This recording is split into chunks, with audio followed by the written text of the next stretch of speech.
नमस्ते बच्चों।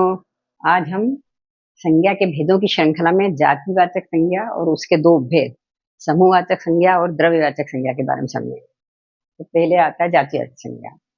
जिन शब्दों से किसी प्राणी, स्थान या वस्तु की पूरी जाति का पता चलता है उन्हें जातिवाचक संज्ञा कहते हैं।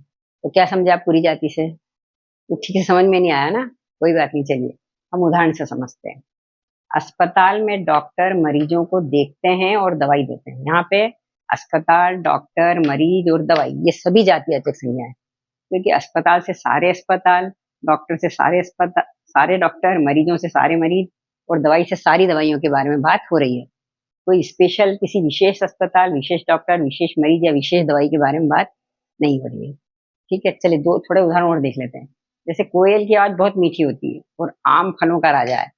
तो यहाँ कोयल और आम, यहाँ भी ये दोनों भी जातिवाचक संज्ञा है, क्योंकि इन दोनों से उनकी पूरी जाति के बारे में पता चल रहा है। सभी कोयल की आवाज मीठी होती है और सभी आम फलों के राजा हैं।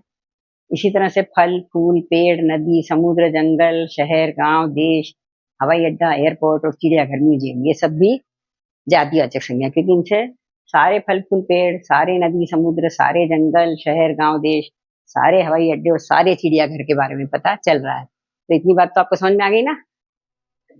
अब व्यक्तिवाचक, भाववाचक और जातिवाचक, इन तीन के अलावा संज्ञा के दो भेद और होते हैं, समूहवाचक और द्रव्यवाचक।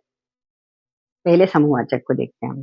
समूहवाचक, जैसा कि हमको नाम से ही पता चल रहा है कि इससे जिन शब्दों से समूह का बोध होता है वो समूहवाचक संज्ञा कहलाते हैं। जैसे पक्षियों का झुंड उड़ रहा है, लोगों की भीड़ आ रही है। तो यहाँ झुंड और भीड़ दोनों समूहवाचक संज्ञा है।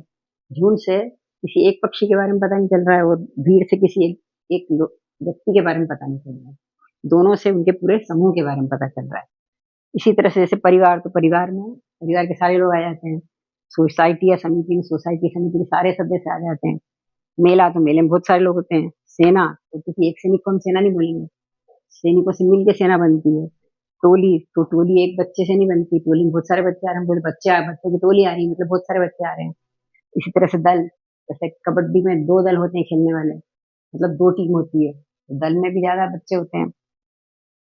तो इस तरह से जितने भी शब्द हैं ये सब किसी एक व्यक्ति से एक वचन के बारे में नहीं बताते हैं, पूरे समूह के बारे में बताते हैं। तो ये हो गए समूहवाचक संज्ञा। अब दूसरा है द्रव्यवाचक संज्ञा। द्रव्यवाचक की तो सीधी सीधी पे बच्चों के जितने मीटर होते हैं, तरल, ठोस और गैस, जितने पदार्थ होते हैं, जैसे लिक्विड, गैस और सॉलिड, तो वो सभी इसमें आते हैं। जैसे तरल में क्या आ जाएगा आपके? लिक्विड में दूध, दही, घी, तेल, पानी आदि। इसी तरह ठोस में, सॉलिड में सोना, चांदी, तांबा, पीतल, सीमेंट, कोयला, दाल, चावल, ये सब भी ठोस में आ जाते हैं। और तीसरा गैस, जैसे nitrogen, hydrogen, oxygen, carbon dioxide, ये सभी गैस के रूप में। तो बस सीधी सी बात है कि जितने भी ये तीनों पदार्थ के जितने भी पदार्थ हैं, तरल पदार्थ, ठोस पदार्थ, गैस पदार्थ, वो सभी द्रव्यवाचक संज्ञा होते हैं। तो अब हम देखें बच्चों, तो एक्चुअली द्रव्यवाचक और समूहवाचक संज्ञा दोनों को हम जातिवाचक संज्ञा के उपभेद ही कह सकते हैं। जैसे जैसे झुंड को देखिए आप, तो झुंड से हमें किसी एक पक्षी के बारे में पता नहीं चल रहा है, उनके पूरे समूह के बारे में, झुंड में शामिल जितने भी पक्षी उनके सबके बारे में पता चल रहा है। इसी तरह से भीड़ से हमको किसी एक व्यक्ति के बारे में पता नहीं चल रहा, बल्कि भीड़ में शामिल सभी लोगों के बारे में पता चल रहा है। इसी तरह से दूध का रंग सफेद होता है या सोना बहुत महंगा है, तो यहाँ से हमको दूध और सोना की पूरी जाति के बारे में पता चल रहा है। सभी पूरे सारे ही दूध का रंग सफेद होता है और सारा ही सोना महंगा होता है।